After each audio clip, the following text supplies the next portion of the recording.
تعالیٰ آگے قرآن میں فرماتے ہیں فلولا اذا بلغت الحلقوم، اللہ کہتے ہیں یہ باتیں میں بتا رہا ہوں یہ میں تھوڑی خود کہہ رہا ہوں، یہ باتیں یہ کون کہہ رہا ہے بھائی؟ یہ تو اللہ کہہ رہا ہے، یہ تو اللہ کہہ رہا ہے۔ تو قرآن آگے کیا کہتا ہے؟ فلولا اذا بلغت الحلقوم، اللہ کہتے ہیں ایک ٹائم ایسا بھی آتا ہے، ابھی تو مزے میں ہو، جب تمہاری جان کہاں تک پہنچے گی؟ بولو نا، یہاں۔ ہر آدمی پہ یہ ٹائم آتا ہے کہ نہیں آتا؟ ہچکیاں لے، یوٹیوب پہ دیکھ لو ویڈیو، بڑے بڑے پاورفل اور اب آخری ہچکیاں لے رہے ہوتے ہیں، کیسا ترس آتا ہے نا اس کے اوپر، ہچکیاں لے رہا ہوتا ہے آدمی، کوئی کلمہ پڑھ رہا ہوتا ہے، کسی کی آنکھیں پتھرا رہی ہوتی ہیں اور بڑی حسرت سے لوگوں کو دیکھ رہا ہوتا ہے۔ فلولا اذا بلغت الحلقوم وانتم حینئذ تنظرون، اللہ کہتے ہیں تم بڑے بڑے طاقتور لوگ اس کے قریب کھڑے ہو کر اس کو دیکھ رہے ہوتے ہو کہ ابھی اس کی روح نکلنے والی ہے۔ ترجعونہا ان کنتم صادقین، تم اس کی روح کو لوٹا دیا کرو، تمہارے پاس پیسہ بھی ہے، تمہارے پاس حکومت بھی ہے، تمہارے پاس امیزون میں تم نے بڑا بزنس بھی کیا ہوا ہے، اب کیا کیا؟ اگر تمہاری سائنسی ترقی بھی ہے تو تھوڑی دیر کے لیے کیا کر لو بھائی؟ اس کی روح کو کیا کر لو؟ تم بھی حسرت سے دیکھ رہے ہوتے ہو کہ ہمارا پیارا ہمارے سامنے دنیا سے جا رہا ہے۔ یہ تو تمہاری 2 ٹکے کی اوقات ہے، اللہ ہمیں ہماری اوقات بتا رہا ہے۔ میرا خیال ہے بات سمجھ میں آ نہیں رہی آپ لوگوں کی۔ میرے اندر تو بھائی اتنی ہی پھیپڑے ہیں جتنا میں سمجھ، مجھے غصہ اس لیے آ گیا کہ پہلے بھی زنا ہوتا تھا، کم چھپتے تھے لوگ کہ پکڑے نہ جائیں، اب پوری یونیورسٹیوں میں لڑکے لڑکیوں کی بسیں بھر بھر کے جا رہی ہیں تفریح کے لیے، باپ خود اجازت دے رہا ہے، بھائی تمہاری اپنی لائف ہے بیٹا، تم اگر بھنگن چمارن بننا چاہو تو ہم کون سا شریف لوگ ہیں، ہم بھی بھنگی اور چمار ہیں، بزبان حال وہ یہ کہہ رہا ہوتا ہے۔ سمجھ میں نہیں آ رہی؟ عزت دار آدمی کبھی اپنی لڑکی کو کسی غیر مرد کے ساتھ جانے نہیں دے، کہے گا میں مر جاؤں گا، دنیا کو کیا منہ دکھاؤں گا میں، لیکن اب اس کو پتا ہے دنیا کو میں منہ دکھاؤں گا، دنیا بھی میری تعریف کرے گی، بڑا لبرل قسم کا باپ ہے ماشاءاللہ، اپنی بیٹیوں پہ کوئی کسی قسم کا کنٹرول نہ ہے نہ رکھنا چاہتا ہے، ڈانس کر رہے ہیں اپنی بیٹیوں کے ساتھ، ناچ رہے ہیں اپنی بیٹیوں کے ساتھ، لائکس مل رہے ہیں ان کو، لوگ شیئر کر رہے ہیں ماشاءاللہ جی۔ جو باپ محافظ تھا بیٹی کو حیا سکھانے کا، وہی بیٹی کی حیا نکال رہے ہیں، براڈ مائنڈڈ باپ ہے۔ کپڑے اتارو بھائی اس کے لوگوں کے سامنے، بہت زیادہ براڈ مائنڈ، گورا کو تو چڑیاں پہن کے ان کی بیٹیاں ان کے باپ کے سامنے ناچتی ہیں، براڈ مائنڈڈ بننا ہے تو پھر پورا بنو نا، یہ منافقت کیسی ہے؟ اگر غلط ہے تو پھر، اگر گورا غلط ہے تو پھر یہ عمل بھی غلط ہے جو یہاں ہو رہا ہے۔ شادیوں میں ناچ رہی ہیں بہنیں بھائیوں کے ساتھ، تو ناچ گانے پہلے بھی ہوتے تھے، تھوڑا حیا تھی، تمیز تھی لوگوں میں کہ کس کے سامنے ناچنا ہے اور کس سے اپنے ناچ کو چھپانا ہے، لیکن اب کیا ہو رہا ہے؟ غیرت ختم۔ وہی بات ہے جب آخرت پر ایمان ختم ہوگا، جب اللہ کے سامنے جواب دینے کا خوف ہی ختم ہو گیا تو پھر جو چاہے کرتے پھرو۔ تو قرآن کہہ رہا ہے ایک وقت آتا ہے جب تمہاری جان کہاں پہنچتی ہے؟ حلق میں، اور تم دیکھ رہے ہوتے ہو وَنَحْنُ أَقْرَبُ إِلَيْهِ مِنْكُمْ، اللہ کہتے ہیں جتنے تم اپنے عزیز کے قریب کھڑے ہوتے ہو نا حسرت سے، ہم تم سے بھی زیادہ اس کے قریب ہوتے ہیں اور اس کی کیفیات کو جانتے ہیں۔ فَلَوْلَا إِن كُنْتُمْ غَيْرَ مَدِينِينَ، اللہ کہتے ہیں اگر تم یہ سمجھتے ہو تمہارے اوپر کسی کا کنٹرول ہی نہیں ہے، آزاد ہو، بڑے پاورفل ہو، ترجعونہا ان کنتم صادقین، تو آج اپنی طاقت کا استعمال کرو، یہ تو تمہارا عزیز ہے، تمہارا معشوق ہے، اس کی جدائی تو تم برداشت کر نہیں سکتے، اس کو مرنے سے روک لو۔ پھر سارے ڈاکٹر عاجز آ جاتے ہیں کہ نہیں آ جاتے؟ سارے ڈاکٹر کیا کہہ دیتے ہیں؟ بھائی ہمارے بس میں نہیں۔ میں آغا خان میں تھا، اچانک چیخوں کی آواز آئی نا، اچانک عورتیں مردوں کی چیخوں کی آواز آئی، میں ایک دم ڈر گیا، کیا ہوا؟ پتا چلا جی ان کے والد صاحب ان کی ڈیتھ ہوئی، آئے تھے تھوڑی دیر پہلے بالکل ٹھیک ٹھاک تھے بستر پہ، اچانک کوئی ہارٹ اٹیک ہوا یا برین ہیمریج جو کیا ہوا، بہرحال تو وہ ان کو توقع نہیں تھی کہ ہمارا باپ ایسے بھی جا سکتا ہے، تو بچیاں بھی رو رہی ہیں۔ میں نے کہا یار یہ دیکھو، یہ میں نے ایسے موت کے بہت سارے واقعات دیکھے، گلی میں گزر رہے ہیں چیخو پکار کی آواز آئی، کیا ہوا بھائی؟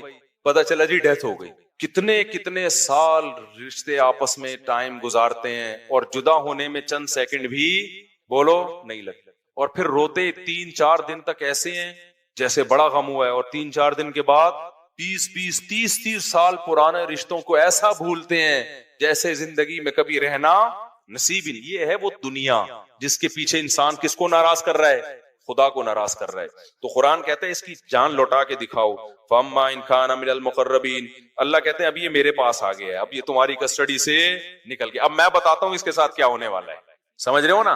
اب اس کا خود اپنے اوپر بھی کنٹرول نہیں، اب تک تو یہ تمہارے ساتھ بہت کچھ کر رہا تھا، فلاں کو اوپر چڑھا دیا، فلاں کو گرا دیا، فلاں کو یہ کر دیا، فلاں کو یہ کر دیا، کسی کو گالی دے دی، کسی کو صدقہ خیرات کر دیا، اب تو یہ کر رہا تھا، اب اس کے ساتھ میں کروں گا جو بھی ہوگا، تمہارا بھی کنٹرول ختم اور خود اس کا بھی اپنے اوپر سے کنٹرول ختم.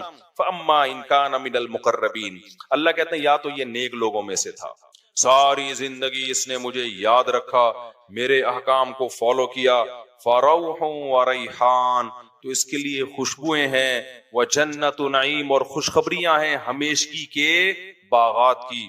واما ان کان من اصحاب الیمین, دائیں ہاتھ والوں میں سے تھا, فسلام لک من اصحاب الیمین, اللہ کی طرف سے اس کو سلامتیاں ملنا شروع. ایسے بہت سارے واقعات ہیں اہل اللہ کے کہ موت کے وقت انہوں نے فرشتوں کو دیکھا اور موت کے وقت وہ باتیں کرنے لگے کہ اللہ کی طرف سے ہمیں نیک فرشتے ہماری روح قبض کرنے کے لیے آئے. میں نے بھی ایسے واقعات سنائے ہیں آپ کو پہلے بیانات میں, بھی بہت وقت ہو گیا تو میں اس کو اسکپ کر رہا ہوں. بہت ایسے واقعات ہیں, شہداء کے بہت واقعات ہیں.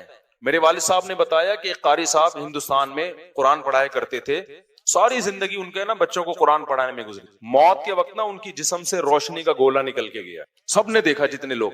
حضرت مولانا اشرف علی تھانوی رحمۃ اللہ علیہ, جن پر آج لوگ بڑے اوٹ پٹانگ قسم کے اعتراضات کرتے ہیں, ان کی جب ڈیتھ ہوئی ہے نا, تواتر سے جو ان کے قریب لوگ کھڑے ہوئے تھے, انہوں نے بتایا کہ ان کی 3 انگلیوں سے روشنی کی کرنیں نکل رہی تھی موت کے وقت, کیونکہ پوری زندگی نا ان 3 انگلیوں سے تصنیف کا کام کیا ہے. ان کی سینکڑوں تصانیف ہیں جن سے بہت, اگر مولانا اشرف علی تھانوی رحمۃ اللہ علیہ ہندوستان میں نہ ہوتے نا تو آج یوں کہا جائے نا کہ میں بھی شاید بدعتی ہوتا, تو یہ بات غلط نہیں ہوگی. ہندوستان میں جو بدعتوں کو روکنے میں سب سے بڑا کردار ہے وہ مولانا اشرف علی تھانوی رحمۃ اللہ علیہ کا, کیونکہ تصوف میں اتنا غلو ہو گیا تھا کہ 20 قسم کی بدعتیں شامل ہو, پیر پرستی اور تصوف, اس پہ ان کی بہت ساری کتابیں ہیں اور بہت کام کیا انہوں نے, کسی کی ملامت کی پرواہ نہیں کی. تو انتقال کے وقت کیا تھا, کرنیں نکل رہی تھی. ایسے بہت ساری کرامتیں ہوتی ہیں. تو قرآن کہہ رہا ہے فروح و ریحان وجنت نعیم واما ان کان من المکذبین الضالین, اور اگر گمراہ لوگوں میں سے تھا تو اس کو بتا دیا جاتا ہے فنزل من حمیم, تیرا ٹھکانہ کھولتا ہوا پانی ہے جو تجھے پلایا جائے گا, وتصلیۃ جحیم, اور بھڑکتی ہوئی آگ ہے جس میں تجھے داخل کیا جائے گا. آخر میں اللہ اس صورت میں کہتے ہیں ان ھذا لہو حق الیقین, اے لوگو یہ جو باتیں ہم کر رہے ہیں ان کو سیاسی بیان نہ سمجھو, یہ یقینی باتیں ہیں. فسبح باسم ربک العظیم, اپنے رب کی کبریائی بیان کرو جو بہت عظمت والا ہے. تو یہ سورہ واقعہ کا حاصل ہے جو میں نے آپ کے سامنے بتایا. اللہ نے اپنی قدرت کو بیان کیا اور آخرت کی ہولناکیوں کو بیان کیا. تو بھائی طاق راتوں میں خاص طور پر جہاں اپنے لیے یہ کچھ مانگتے ہو نا, اللہ یہ دے دے یہ دے دے یہ دے دے, زیادہ حصہ دعاؤں کا جہنم کی پناہ اور جنت کی طلب میں لگایا. کچھ بھی نہیں ہے. قرآن میں جگہ جگہ نا ایک مضمون اللہ نے بہت زیادہ بیان کیا کہ جب آخرت قائم ہوگی نا تو اللہ ان سے پوچھے گا کہ تم لوگ دنیا میں کتنا عرصہ رہے ہو. ابھی تو ہم سمجھتے ہیں نا ایکچولی اتنی لمبی عمر ہے, دنیا میں رہنا ہے اتنی لمبی عمر. آخرت کے مقابلے میں یہ ایسے لگ رہی ہوگی 1 دن یا آدھا دن. قال کم لبثتم فی الارض عدد سنین, قرآن کہتا ہے ہم ان سے پوچھیں گے بتاؤ تم دنیا میں کتنا عرصہ رہے ہو, تو وہ جواب میں کہیں گے لبثنا یومن او بعض یوم, اے اللہ 1 دن یا آدھا دن, 1 دن رہے یا آدھا دن. اور قرآن کہتا ہے کہ جب ان کو جہنم میں ڈالا جائے گا نا تو جہنم کے داروغہ ان سے کہیں گے الم تکن آیاتی تتلا علیکم, کیا اللہ کی آیات تم پر پڑھ کے نہیں سنائی جاتی تھی, تمہیں کسی نے اس آگ سے ڈرایا نہیں تھا تم کو؟ تو جواب میں کیا کہیں گے ربنا غلبت علینا شقوتنا, اے اللہ ہمیں ڈرایا گیا تھا لیکن ہماری بدقسمتی ہم پہ غالب آ گئی. جیسے آپ کسی علاقے میں جا رہے ہو نا اور وہاں ڈر ہوتا ہے کہ وہاں کوئی نقصان نہ ہو جائے, پھر بھی آپ چلے جاتے ہو اور پکڑے جاتے ہو, تو لوگ کہیں گے بھائی تجھے بتایا تھا کہ اس گلی میں ڈاکو ہیں, تو جواب میں کیا کہ یار میری قسمت ہی خراب ہے, پتہ نہیں مجھے ہو کیا گیا تھا. یہی کہتے ہیں نا لوگ کہ یار مجھے بتایا بھی تھا غلط ہے لیکن میری قسمت ہی کیا ہے, تو قسمت پہ ڈال دیتے ہیں. تو جہنمی بھی کیا کرے گا ایسے موقع پہ, قسمت پہ ڈال دے گا. پھر قرآن کہتا ہے وہ جہنمی کہے گا ربنا اخرجنا منہا, اے اللہ ایک دفعہ تو اس آگ سے ہمیں نکال دے. فَإِنْ عُدْنَا, اگر ہم دوبارہ ان برائیوں کی طرف لوٹے, فَإِنَّا ظَالِمُونَ, تو واقعی ہم ظالم ہوں گے. قرآن کہتا ہے قَالَ اخْسَئُوا فِيهَا, اللہ کہیں گے ذلیل ہو کے پڑے رہو اس کے اندر. وَلَا تُكَلِّمُونَ, مجھ سے کلام مت کرو. کیوں؟ إِنَّهُ كَانَ فَرِيقٌ مِّنْ عِبَادِي, دنیا میں میرے کچھ نیک بندے تھے جو توبہ کر چکے تھے, وہ میری آیتوں پہ ایمان لائے اور توبہ کر لی اور برائیوں سے بچتے. فَاتَّخَذْتُمُوهُمْ سِخْرِيًّا, تم ان کا مذاق اڑایا کرتے تھے. تم کیا کرتے تھے؟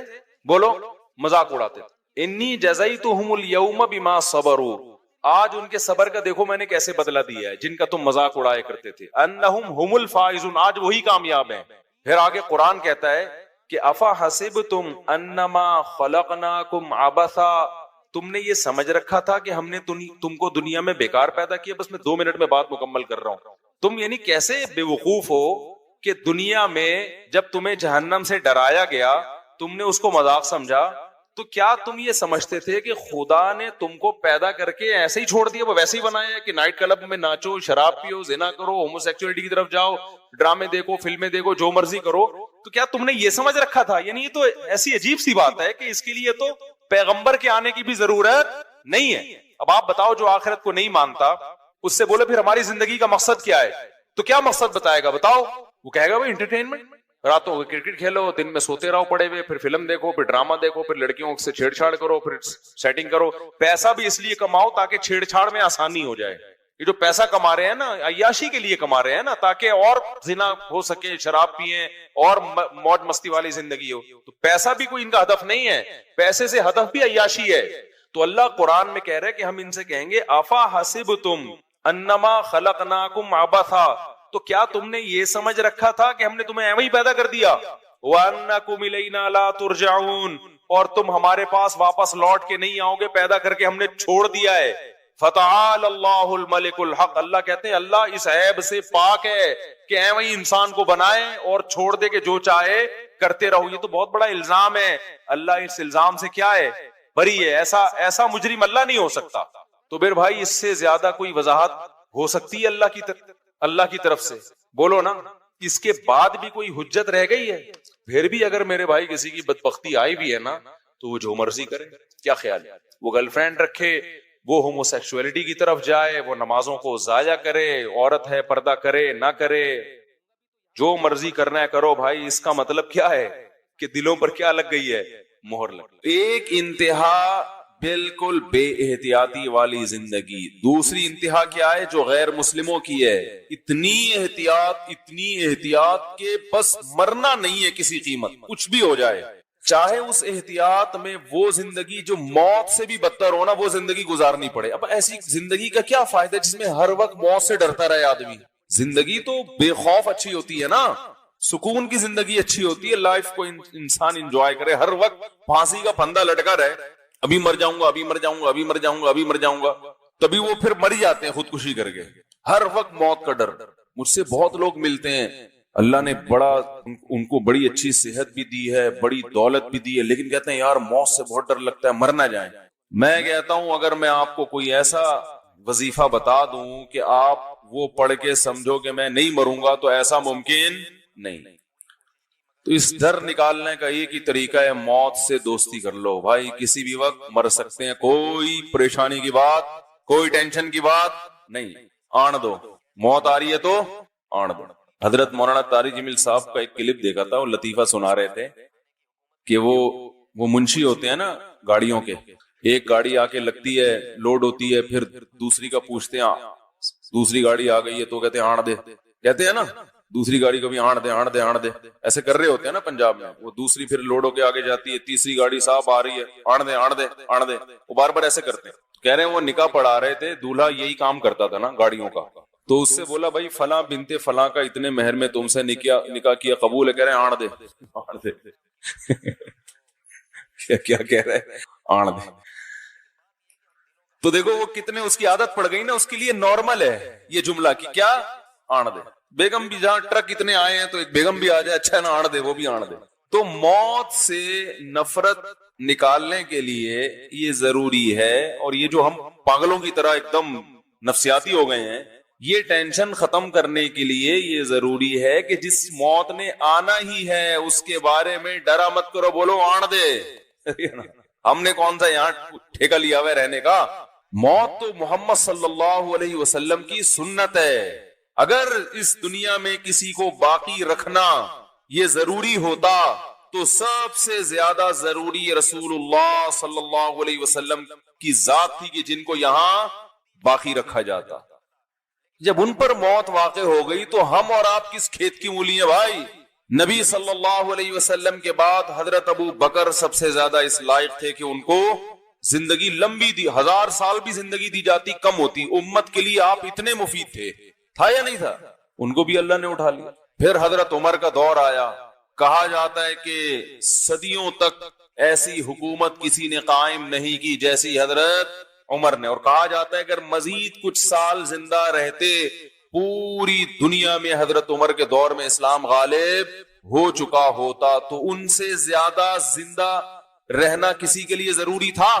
بھائی زیادہ نہیں، 4 سال اور رہ لیتے، 5 سال رہ لیتے، 4 سال رہ لیتے، 3 سال رہ لیتے، وہ 3 سال میں وہ کچھ کر جاتے جو ہم صدیوں میں نہیں کر سکے۔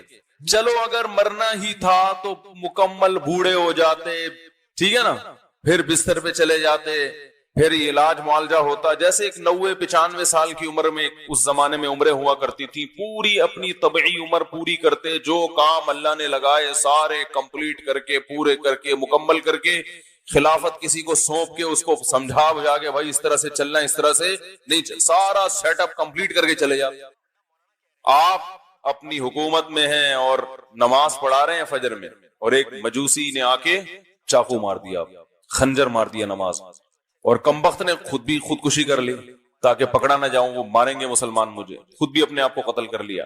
وہ ایسا زخم کہ حضرت عمر کو شفا نہیں ملی۔ جب علاج ہوا حضرت عمر رضی اللہ تعالیٰ عنہ کا، تو جو اس وقت کے حکیم تھے، طبیب تھے، وہ مایوس ہو گئے زندگی سے، اس لیے کہ جو خوراک کھلائی جاتی، جو دوا کھلائی جاتی، وہ زخموں کے راستے باہر نکل جاتی، اس کی علامت تھی کہ اب یہ بچنے والے نہیں ہیں۔ تو بھائی اتنے بڑے بڑے لوگ، امام ابو حنیفہ چلے گئے، امام شافعی چلے گئے، امام مالک دنیا سے چلے گئے، امام احمد ابن حنبل چلے گئے، امام بخاری چلے گئے، امام مسلم چلے گئے، امام ابو داؤد چلے گئے، امام ترمذی چلے گئے، البیرونی سائنٹسٹ چلا گیا، جابر بن حیان جیسا سائنسدان چلا گیا ہے بھائی، ابن الہیثم چلا گیا، تو نہ سائنسی علوم کے رکھوالے زندہ رہے اور نہ دینی علوم کے، بڑے بڑے علامے پیدا ہوئے، سب ختم۔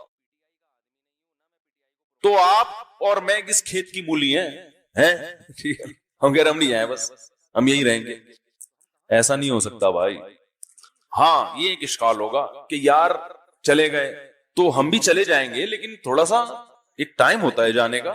کورونا وائرس سے جو ہم پاگلوں کی طرح بھاگ رہے ہیں، تو مریں گے ہمیں پتا ہے، لیکن ایسے تھوڑی ابھی تو ہم نے دیکھا کیا ہے بھائی، مر جائیں کوئی بات نہیں، 85 سال میں، 90 سال میں، چلو اب ٹھیک ہے، ابھی دادا بن جائیں گے، پردادا بن جائیں گے، بچوں کی شادیاں، بیٹیوں کی شادیاں، پوتے جوان ہوتے دیکھ لیے، جو کہ آج کل نہیں دیکھے جا رہے کیونکہ شادی اتنی دیر سے ہو رہی ہے، پوتا ہونے سے پہلے مر جاتے ہیں لوگ۔ تو لیکن یہ سارے کام کمپلیٹ ہو کے جب اعصاب کمزور ہو گئے، بالکل ایسے ہو گئے کہ نا اب خود اپنے آپ کو بوجھ لگنے لگتا ہے، تو اگر مر بھی گئے تو کوئی ٹینشن کی بات نہیں ہے۔ جلدی کیوں جا رہے ہیں؟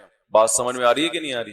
لوگ کہیں گے بھائی ہم موت سے ڈرتے نہیں ہیں، لیکن ابھی جانے کا ٹائم، ارے کیا ہو گیا یار، غلط باتیں کر رہا ہوں، اصل میں ڈر اس بات ابھی ہم نے دیکھا کیا ہے، ابھی سے کیوں چلے جائیں؟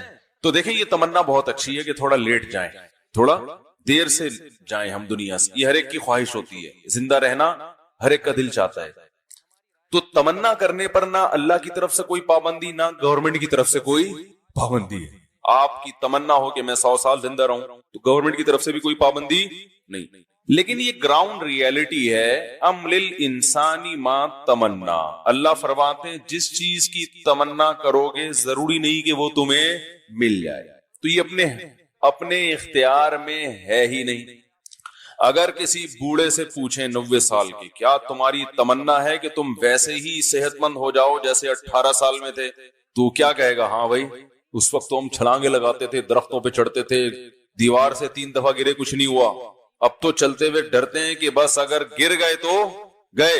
ایک صاحب مجھے بتا رہے تھے، بڑی عمر کے تھے، کہہ رہے ہم تو بیٹا جوانی میں وہ درختوں پہ چڑھتے تھے، چھلانگے لگاتے تھے، آج کل کے بچے ہلتے ہی نہیں ہیں۔ میں نے کہا یہ ٹک ٹاک لے کے بیٹھے رہتے ہیں، یہ اپنے بڑھاپے میں فخر کریں گے، ہم تو ایک ایک گھنٹہ گردن ہلائے بغیر 20 ٹک ٹاک دیکھا کرتے تھے، تم ایک ٹک ٹاک دیکھ کے تھک جاتے، یہ ان کا فخر اس چیز پہ ہوگا، یہی ہوگا نا، ہم تو ایک گھنٹہ ویڈیو گیم کھیلا کرتے تھے انگلی سے، اور لوگ وہ کہیں گے نئی جنریشن، یار آپ کے پٹھے انگلیوں کے سبحان اللہ، آپ کے انگوٹھے ابا آپ کے انگوٹھے 1 گھنٹہ وہ سانپ والا کھیلنے سے، اب آتا ہے وہ سانپ والا، پہلے وہ نوکیا میں آتا تھا سانپ والا نا، جس کا کوئی دنیا میں کام نہیں ہوتا تھا، وہ سانپ کو لمبا کرنا شروع کر دیتا تھا بیٹھ بیٹھ۔ حقیقت ہے نا، فالتو ٹائم بہت ہے۔ ہم حیران ہوتے تھے یار ان کا اچھا بھلا آدمی ہے۔ میں تو دیکھتا تھا نا نوکیا کا جب موبائل آیا نا، لوگ کیا کر رہے ہوتے تھے بیٹھے ہوئے، سانپ والا، اسٹیشن پہ بیٹھے ہیں کوئی کام نہیں ہے، سانپ والا۔ او بھائی کیوں کوئی کام نہیں ہے؟ درجنوں کام ہے، آپ اس ٹائم کے لیے رکھو۔ وہ سانپ والا کھیل رہے ہیں، بڑھائے جا رہے ہیں، بڑا خوش ہو رہے ہیں، اتنا لمبا ہو گیا، اب آؤٹ ہوا ہے، کوئی ایوارڈ مل رہا ہے اس کے لمبا کرنے پر آپ کو۔ ایک صاحب نے گھر میں بکرا پالا، اسے روزانہ اتنے چنے کھلاتے، دودھ پلاتے، وہ اتنی جلدی اتنا لمبا ہو گیا۔ تو سمجھ میں آتا ہے یار بکرا ہے کاٹ کے کھانا ہے، اسے تو نہ آپ نے کاٹ کے کھانا ہے، یہ تو چائنیز کو بھی نہیں کھلا سکتے یہ والا سانپ۔ یا تو سانپ پالا ہو نا کسی چائنا والے کو بیچوں گا تو بھی کچھ سمجھ میں آتے ہیں، کوئی لاجک بنتی ہے۔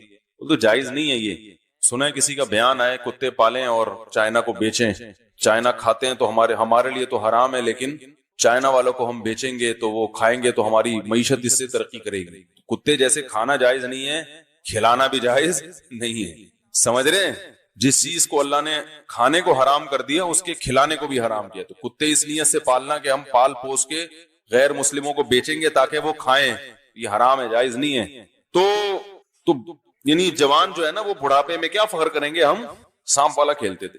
تو ہر بوڑھے کی خواہش ہوتی ہے جوان ہو جاؤں، ہر بیمار کی خواہش ہوتی ہے صحت مند ہو جاؤں، ہر آدمی کی خواہش ہوتی ہے 4 شادیاں کر لے۔